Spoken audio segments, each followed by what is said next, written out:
Hey guys, thought I'd try something new and talk in front of the camera, so here we go.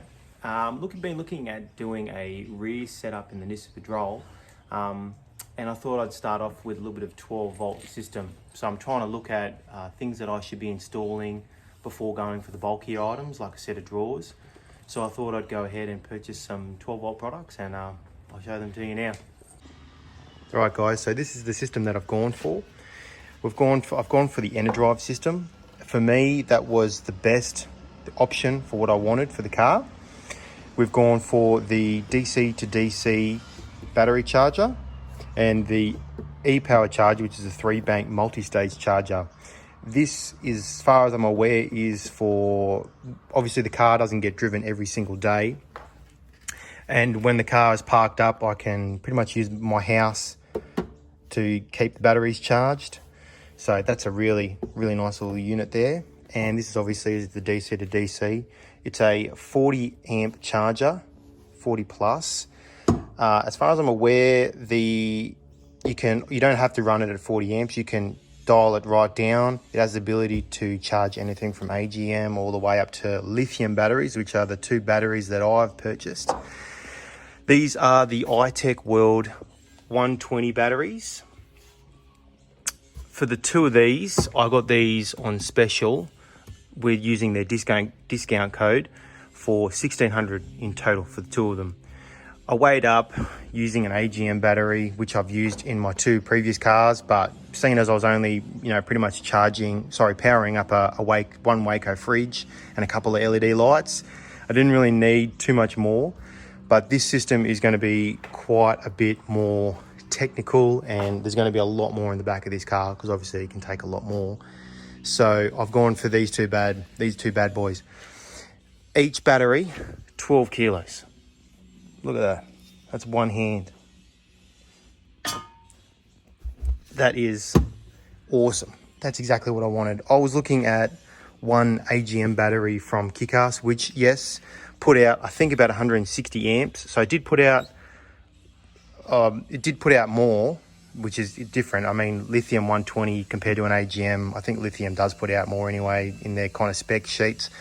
But 45 kilos for one AGM battery. This is 12 kilos each. So 24 kilos. So 24, it weighs less. Two of them weigh less than one AGM battery. So I think that's absolutely amazing.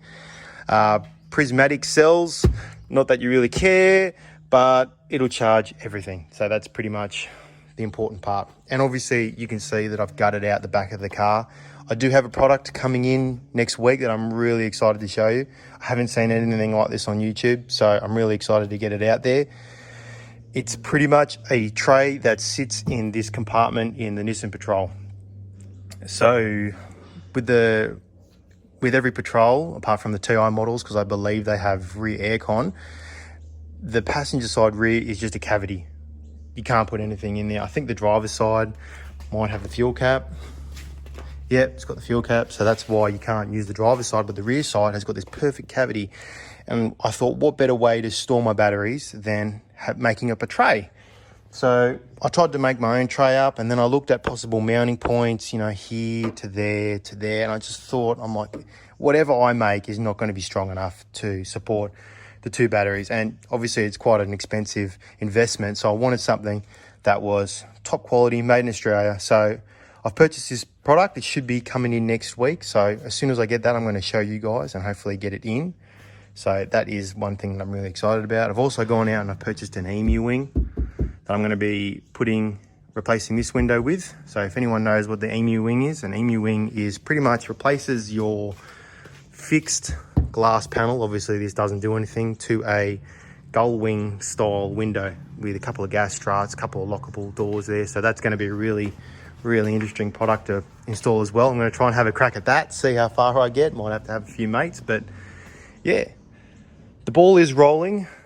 I'm waiting for the Rose Hill show in New South Wales to make a few purchases. As far as my drawers that I'm looking at, I've looked at so many drawers, I'm sick of it. Anything from ARB, Outback Equipment, MSA,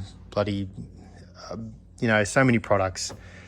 Custom made drawers, there's so many out there, but they all have their little kind of aspects aspects. So the system that I'm going for, it's pretty good. It's pretty good. I'm really excited about it. So as soon as I get that all done, I'm going to show you guys, but this is just the start. So yeah, as far as packaging goes, this is what the contents came with. So this is the DC to DC charger. Came with one single cable, which looks to me like an Ethernet style cable. There you go, that's the connector there. And obviously the owner's manual. For the multi-charger, I have obviously instruction manual.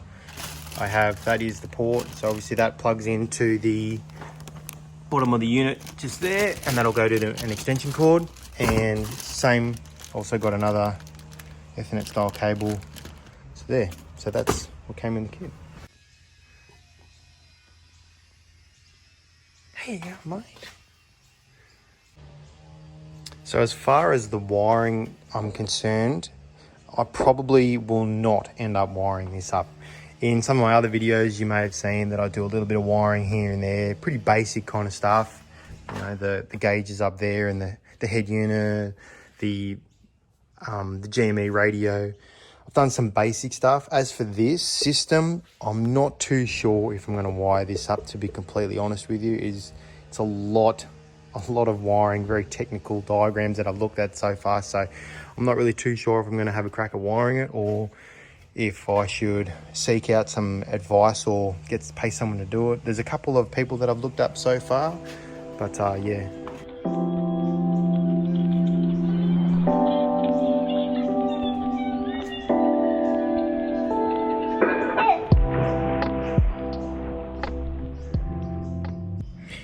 Another quick little mod thought I might have a crack at is the rear barn door bracket. I don't know if anyone's heard of this, but as you can see, that's as far as the Nissan Patrol door will go.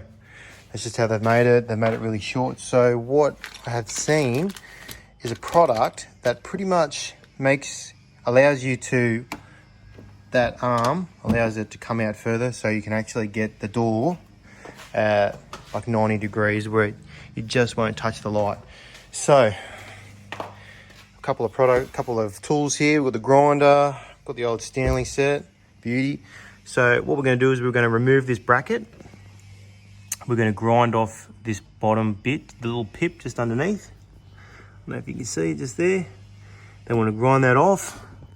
That pulls the pin out, allows you to remove the bracket, replace it with that. And yeah, we'll show you that. All right, all prepped, ready to grind. Let's do it. Safety first. All right, so we've grinded that pin off that was on the bottom. That's what we've got left. So now if we just pry that out, there we go. That's the pin. So now we have that out. Beautiful. All right, no worries. Now I think it's just a matter of removing the OEM bracket here and installing our new aftermarket one. So we've just refitted the bracket, made sure everything is nice and good there. There we go, that goes in nice and smooth. So they actually have another hole on the inside where they want you to put a self-tapper in. So I'm just going to go ahead and install that right now.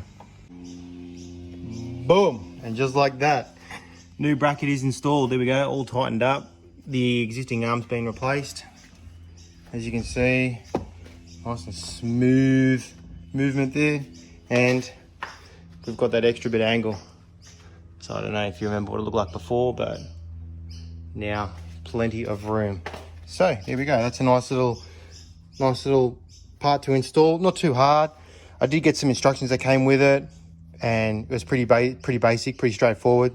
So yeah, like I said, grind the pin out, pop the pin out, take the actual pin out itself, remove the arm, take the old bracket off, install the new bracket. This had like that little self-tapper just in there, and then bolt it back together. So yeah, if I can do it, anyone can do it. All right, no worries. Thank you.